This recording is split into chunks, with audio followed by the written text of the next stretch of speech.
Welcome to the Future Proof Leader Podcast. I'm Jessica Raypetch, co-founder of Twin Legacy Solutions, and I'm excited to have on my podcast today David Adams. He's the CEO and founder of the Business Freedom Group.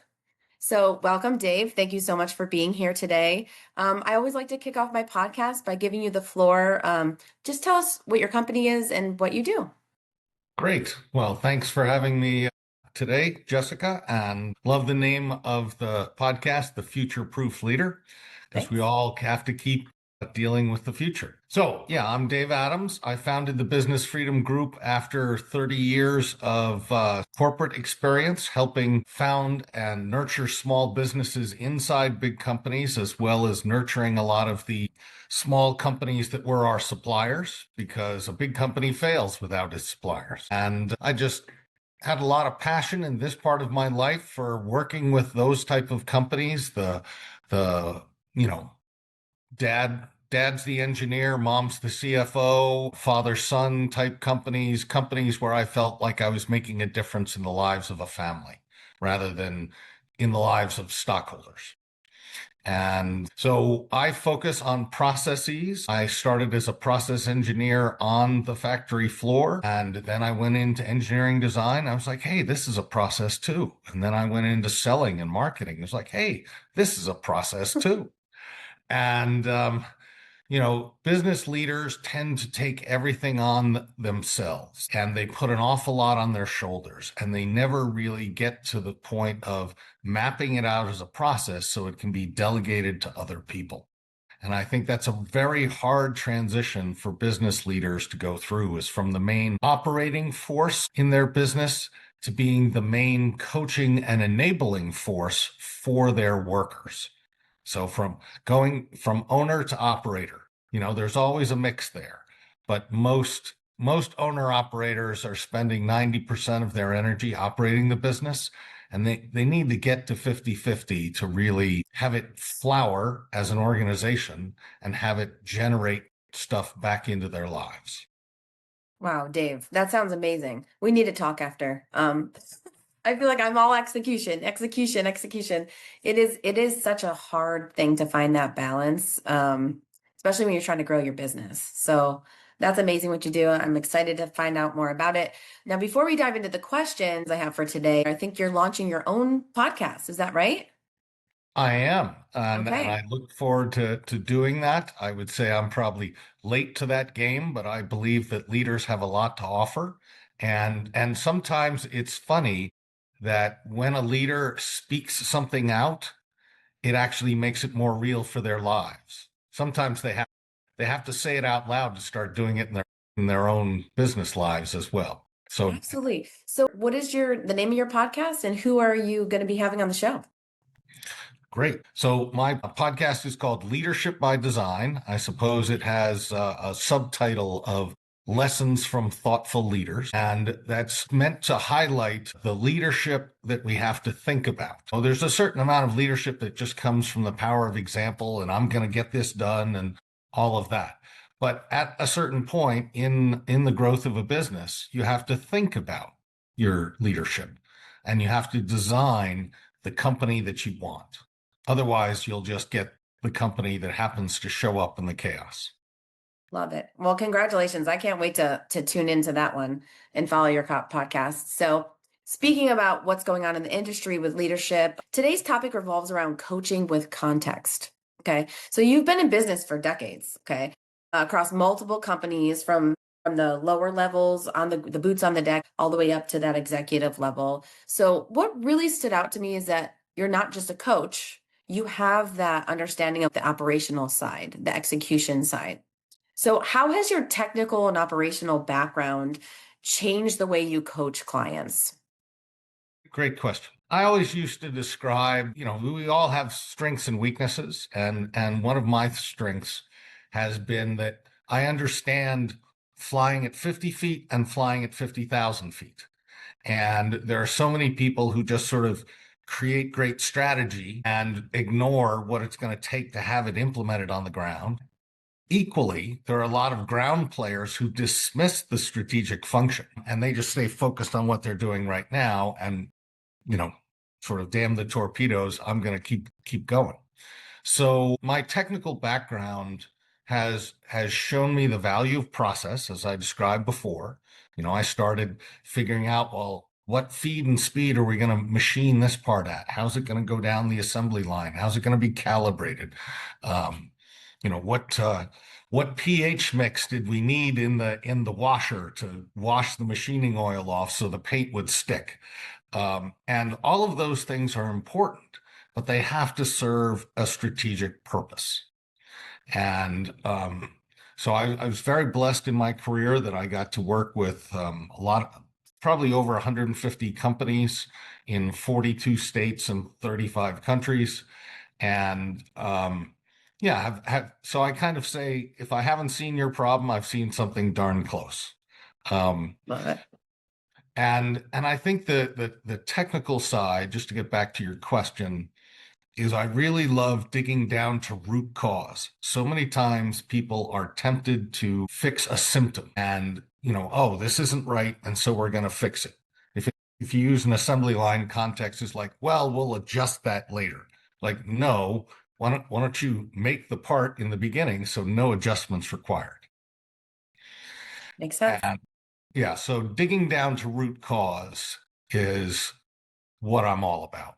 Whether that root cause is a sales and marketing item, a systems and financial issue, a people issue, root cause. I love that. So a couple things on what you said. So in the first part, you were saying that you coach at what, 5 feet above the ground, but 50,000 feet above, something like that. So that has been a trend that we hear over and over and over again from I would say high leadership, but the disconnect, right? So for example, my husband works in the nuclear field. Well, that's a very technical field as well. So the amount of times that I hear, well, the decision's being made up at the top, they have no idea what that takes down at the bottom. And if they were just to ask how the process is and what that would impact, you probably understand this more than I do because I'm not an engineer mindset. But my husband will say, they think if we fix this, it's a symptom, right? We fix A. Well, they don't understand that A actually attaches to B, C, D, E, and F. So if we're just fixing A, well, that has a domino effect on the rest of the process, right? Or fixing A might seem like a very small problem, but you just added 20 hours of work for the crew that's already behind on things we need to get done. So I love that you can understand both layers because it's kind of rare. You see a lot of executive coaches that coach at the top level, help the leaders move forward with their strategic thinking. But when it comes down to execution, that connect is just so critical because that's how you gain the hearts and minds of your employees and your staff to work the most productive that they can. So I love that. So when you walk into a business, what are some of the first signs that you see that makes you think, oh yes, the system is broken? Is there some clear signs? Yeah, and it usually shows up in the humans. So I would say that even before I walk into a business, in talking with whatever leader is going to invite me into that business, there's usually some signs of overwhelm. If the people feel overwhelmed in some way or another, oh, I got to work 60 hours a week to make this business go, or I'm in the middle of the business and it's so chaotic. There's usually a sign that, hey guys, you're improvising too much. You haven't sort of figured out what's the process here. Um, maybe because I'm an engineer or whatever, I always think of, yes, we all like to sort of get out on a dance floor and make it up as we go. But if you're not dancing on a nice solid wooden floor, if you're trying to improv your dance in the mud, you're not going anywhere. We all know So, engineers don't dance, Dave. If you met my husband, they don't dance very well. No, I'm just kidding. I get it. well, but that's based in the fear of failure. Yeah, that's true. So yeah, it's usually signs of overwhelm of one type or another in the people and what they're saying, the problems are and how they're describing the problem. Yeah, that's a That's a good point when it comes to the overwhelm, right? And do you look at every level? How do you diagnose that? How do you figure that out? Do you go to each level, or like how's Sure, that sure. happen? So I usually start a business leader off with a self-diagnostic questionnaire. I have kind of a couple of frameworks that help people think about things like there are three basic components of business: time, team, and money. And then a business also goes through five phases. Like everything's beautiful when it's an idea. And then you get into business and it's a mess, right? And Yep. then hopefully you get it under control, may even get it a little profitable. But unfortunately, people end up cycling. They get it a little profitable and then something happens. A key person leaves, a new competitor comes in, something, and they get back to the chaos. And then they have to yank themselves out of the chaos. So the last state is the state of business freedom, which is where the name of my business Oh, comes from. Hey, hey. nice, nice. Um, so how do you get to and stay at that point where it's a self-generating energy machine that gives you energy in your life, gives your employees energy? As an engineer, when I say energy, I really mean it. It's not kind of just the frou-frou Yes. side of energy. But then I look across 21 parts of the business. How's your cash management? How's your people hiring? How do you develop new leaders? What's your tactical marketing plan look like? How do you manage your sales? Right. So there are these 21 things, and leaders are pretty honest, right? They're going to take a look at these things.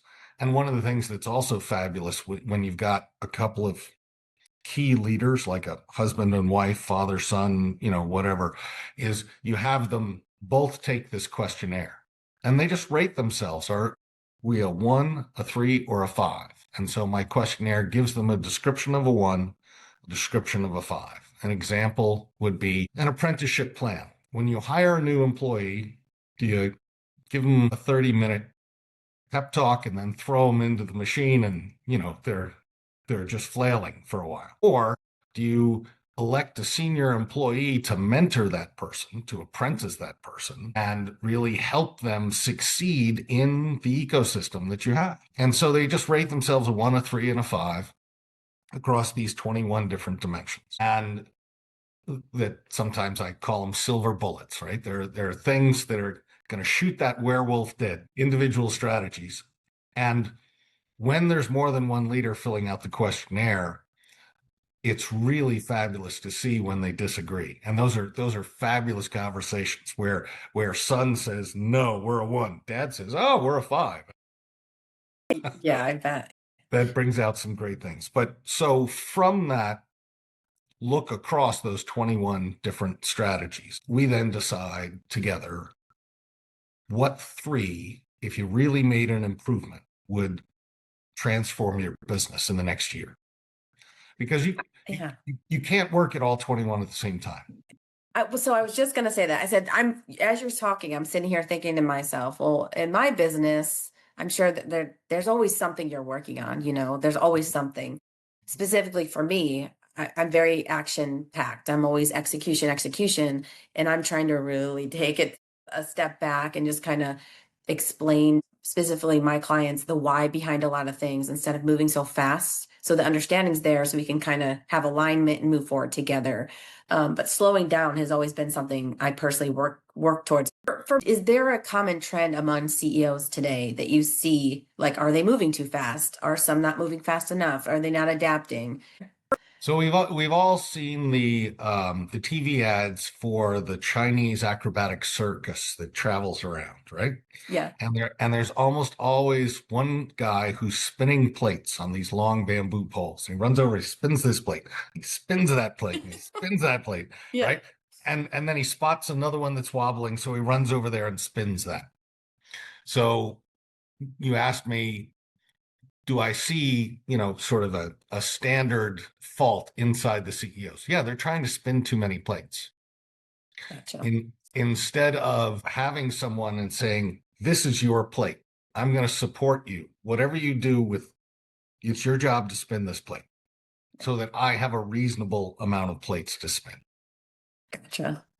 So I'm not alone, is what you're saying. You're just saying that in public so that I don't feel like I'm the only CEO spinning all the plates. No, I'm just kidding. No, actually, there was a gentleman who ran an instrumentation company in Cincinnati, Ohio, who I thought his discipline was just fabulous, right? He was chairman and CEO, or chairman and president, I think he called it. And he had two offices in separate ends of the building. And he would spend a couple of days a week in one office and a couple of days a week in the other office. And Wow. people would come in to him and he would say, well, sorry, I'm in the chairman office today. You have to go see the president tomorrow. And he would Gosh. literally, he would Wear different change. hats in different offices. My Right. goodness. That's hilarious. How did they take that? Were they okay with that? I think people have a great capacity to integrate and also to be charmed by someone's individual personality. We all have personalities, right? So Sure. once they get to know you and trust you and say, okay, that's the way it is, it was fine. But also, I think what it drove in his employees that was fabulous is they had to think, okay, which end of the building am I walking to? Am I asking an operational question or am I asking a Oh, strategic question? They had to think about that to put their feet on the floor and decide which way the building they're going to walk. So literally. it drove a certain, it wasn't so much for him. He did it for what it drove in their thought process. And I think that's really what I meant about enabling your people.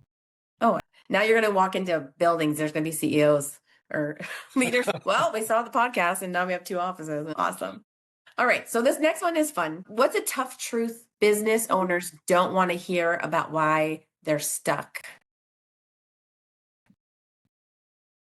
It's very easy to say. I think it's easy to say to them, and most of them let it bounce off. So when you say tough to hear, I mean tough to let it sink in. Okay. Fair. That you, the leader, are often a very big part of the problem. Ugh, ouch. Yes. Yeah. I have a business with a very talented engineer as the leader, and he's a talented engineer, and he's not such a great business manager. How do you balance that? I find the best way is to actually let them show me by their behavior what they naturally lean into and what they don't. So if something needs to be done, I won't, say to someone just based on my reading of you, I think you're not this type of person, you're a different type of person.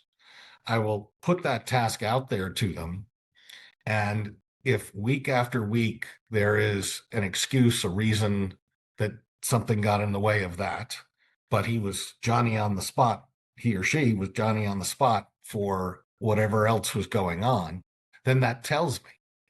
So their behavior is the leadership indicator, and then I usually propose an outside resource. If it's something I can fit into my coaching regime, I do it for them.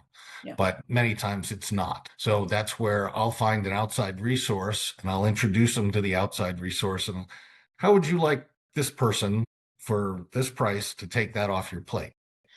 Yes. And that usually generates a sigh of relief and appreciation for what that person is doing.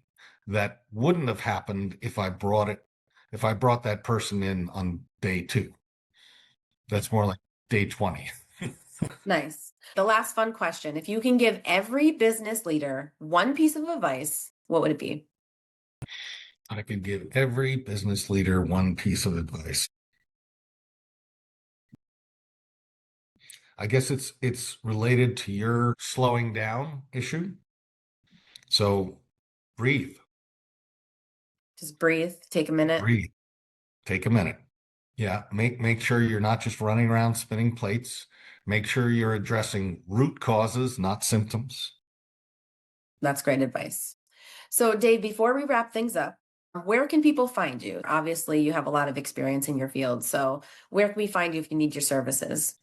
Well, thank you. So I certainly have a presence up on LinkedIn, and I shortened up my business freedom group name to just bizfg.com. And people can also see there are some free tools up there, including that 21 perspective self-diagnostic questionnaire. People can take that.